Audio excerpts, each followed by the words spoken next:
Hello to my wonderful listeners. One Family TV wala mutanale nan kotenke.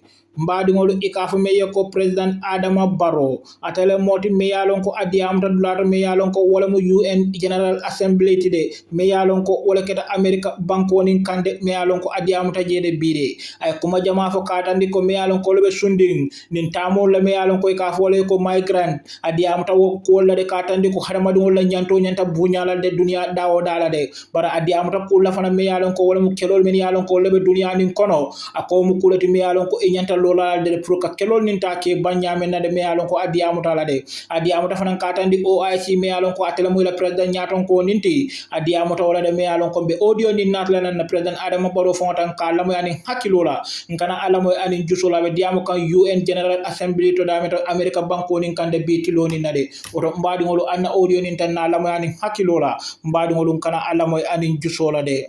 Distinguished delegates, ladies and gentlemen,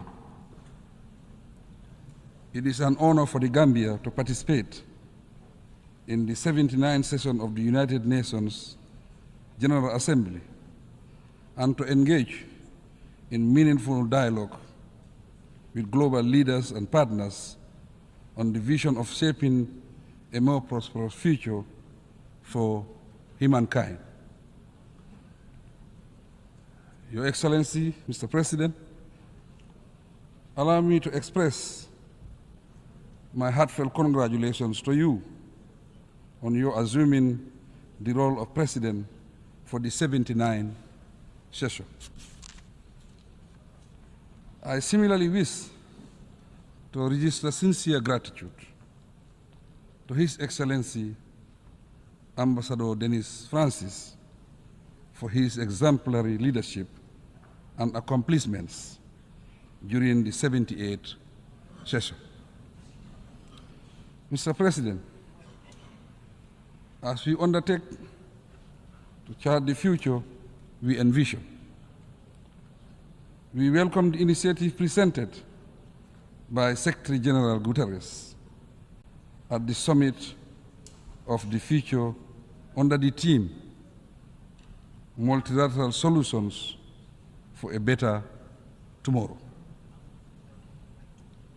My delegation firmly believes that the path to a better tomorrow lies in multilateralism and closer international cooperation. Through our collective responsibility and inclusive participation, we can decisively confront and overcome our challenges and bottlenecks. The high-level summit of the future has determined that human actions are largely responsible for the challenges we face today.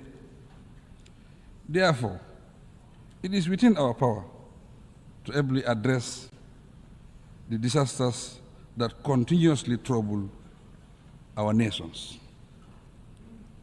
To succeed, however, the international community must recommit to implementing the resolutions of the Summit of the Future to tackle such critical global challenges as climate change, poverty, transitional crimes, and conflict. These incidents underscore the urgent need for comprehensive reforms within the United Nations system, particularly the UN Security Council and the international financial institutions. We must equally strive for a more representative, just and inclusive United Nations to shape the world we so dearly want. Mr. President, the Gambia's perspective on the theme leaving no one behind, acting together for the advancement of peace, sustainable development, and human dignity for present and future generations, aligns closely with the principles and aspirations of Agenda 2030 for sustainable development. In accordance with the principles of the United Nations Charter, the theme serves as a crucial reminder to the international community of the need for solidarity and renewed commitment. With specific reference to the Gambia, the framework of the Sustainable Development Goals, SDGs, is central to our national agenda. And we are committed to ensuring that our development efforts are both sustainable and impactful. Like many least developed countries, LDCs, the Gambia faces huge challenges that pose serious threats to our survival as a nation, hence requiring collective international efforts to resolve. Consequently, the global community needs to assist the least developed countries, especially to address the burden of inequality, build more robust economies, and create policy space for economic growth. To tackle the debt burden and internal state weaknesses, we need to increase investment in capacity building. Also, we must jointly endeavor to bridge the digital divide and support technology transfer to advance development. Mr. President, we live in a world with widening inequalities, thus suppressing the weak and making the conditions of the poor worse, grossly violates the expressed ideals and spirit of the Summit of the Future. The Gambia is fully committed to the global call for gender equality and recognizes the indispensable role women play in socio-economic development. We firmly believe that empowering women translates into community empowerment and ultimately inclusive development. For these reasons, my government places great emphasis on women's rights, and we are dedicated to protecting and empowering women. As President, I will continue to ensure that women and girls are protected and given the necessary space to contribute meaningfully to our national development agenda. On youth matters, at the recent consultative summit, stakeholders recommended a sharper focus on innovation and climate change, gender equity, bridging the digital divide, and global governance that promotes youth empowerment through employment, education, and health. The summit's recommendations will inform endeavors to fill policy gaps and expand funding opportunities for better youth engagement. Furthermore, my government commits to aligning our national priorities with global benchmarks and in partnership with youth-led organizations and other stakeholders. We also resolve to use transformative solutions to create greater opportunities for all. Mr. President, the Gambia believes in collective international efforts to combat global challenges. Based on this, last year, the Gambia joined the international community by co-sponsoring UN General Assembly Consensus Resolution 77/276, which sought to engage the International Court of Justice, ICJ, on the obligations states regarding climate change. Last August, the Gambia submitted its written statement to the ICJ, and we look forward to participating in the oral hearings later this year in The Hague. At the national level, the Gambia remains steadfast in its commitment to promoting human rights and establishing a vibrant democratic environment. The establishment of a National Human Rights Commission and entrenchment of a free, independent, and impartial judiciary provide a solid framework and a sense of security for our citizens, thus ensuring they have a place to seek redress for injustice. I am happy to report that since 2017, the Gambia has neither recorded a single political prisoner, nor has any journalist or human rights activist been jailed in the Gambia.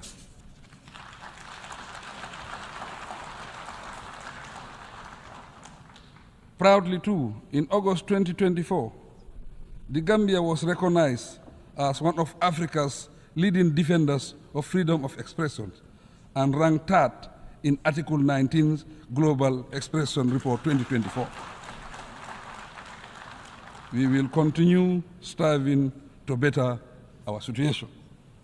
Mr. President, as committed advocates of peace and security, respect for basic rights and freedoms, and the application of international law, we stand firmly against injustice, no matter where it occurs. No doubt, as a nation of peace, guided by democratic principles, we have learned valuable lessons to act upon and share. With the help of the international community, we are steadily taking steps to bring closure to the saga of the victims of dictatorship in our country. So far, we have successfully managed the transitional justice and reform processes. Moving forward, we count on your support in the next critical stages of ensuring justice, reconciliation, reparation where necessary. The Gambia will continue advocating preventive approaches to peace building to avert future conflicts. Once again, I take this opportunity to express our appreciation of all the support the UN Peace Building Commission has been extending to us. Mr. President, the ongoing conflicts in Palestine, Sudan, the Sahel, Ukraine and Russia, the Democratic Republic of Congo, Libya, and other conflict zones demand the international community's immediate intervention. We must explore all diplomatic means to restore lasting peace worldwide and free all innocent people, particularly women and children, from the calamities of war. We call on the international community to prioritize support for the post-conflict reconstruction of Gaza and the improvement of economic conditions in the West Bank, even though the situation in that region is extremely serious. The intense destruction of lives and property continues. The Israel occupation, expansion of settlements, blockade of Gaza, and restrictions in the West Bank, together with the threat of intensifying the war to a regional conflict, continue to worsen the ongoing tensions in the Middle East. Accordingly, I call on the United Nations, the international community, and the Organization of Islamic Cooperation, OIC member states, to join forces and urgently bring about permanent peace in Palestine.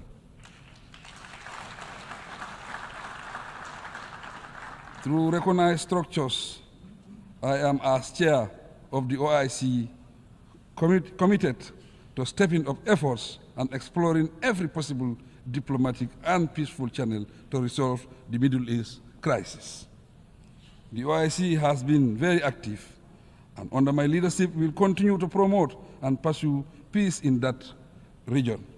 Our common objective is to create a situation wherein Israel and Palestine coexist in peace and security under a two-state arrangement and within the recognized pre-1967 borders. With the sustained support of the OIC, the Gambia has stood as a beacon of hope for the oppressed Rohingya Muslims of Myanmar. Despite relentless efforts over the past 5 years, the oppressive regime of Myanmar has intensified its oppressive campaign through forced exile and unspeakable acts of violence. During my current 3-year tenure as OIC chairman, my office will be available also for dialogue to bring lasting, peaceful relations between Iran, its immediate neighbors, and our Western partners. Globally, we have the collective responsibility of acting speedily to peacefully address the situation in Palestine, Sudan, Ukraine, and the Sahel region. Mr. President, we commend the efforts of the Kingdom of Morocco and the viability of the Moroccan Autonomy Initiative. The initiative aligns with the principles of the UN Charter, and it provides a platform for all parties involved in the Moroccan Sahara conflict to engage for a permanent, mutually agreed political solution. With regard to recognition and respect for the One China principle, we continue to stand with China. The People's Republic of China represents renewed hope for global rebalancing towards justice, peace, and development. China's generous support to its southern neighbors through its numerous development cooperation initiatives has proven usefully impactful and strategic. Mr. President, migration has ever been a fundamental aspect of human development, and it significantly contributes to the growth of both home and host countries. The international community should address migration in a regulated manner and decriminalize it. Indeed, human beings should not risk losing their lives in pursuit of a better future. In this regard, the Gambia is collaborating with relevant countries to improve the plight of migrants, although we must discourage irregular migration. We are duty-bound to respect the rights of migrants and ensure they are treated with dignity, Mr. President. We recognize that dictatorship, conflict, climate change, poverty, and lack of opportunities are part of the root causes of migration. Economic sanctions imposed on states also contribute to forced migration. The long-standing US embargo against Cuba is an example.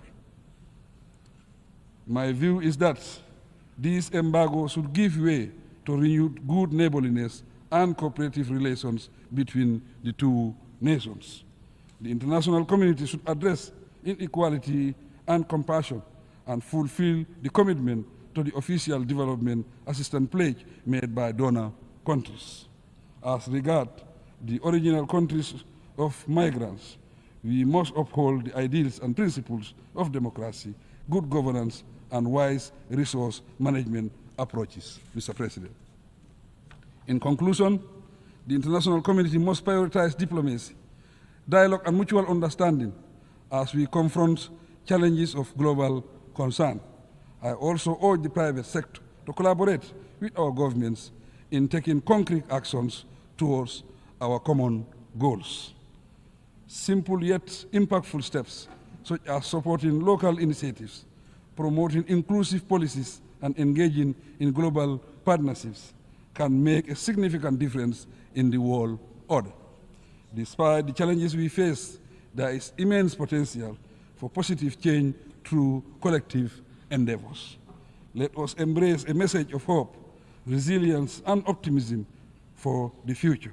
Together, we can create a world where peace, sustainable development, and human dignity are not mere dreams, but a reality for all.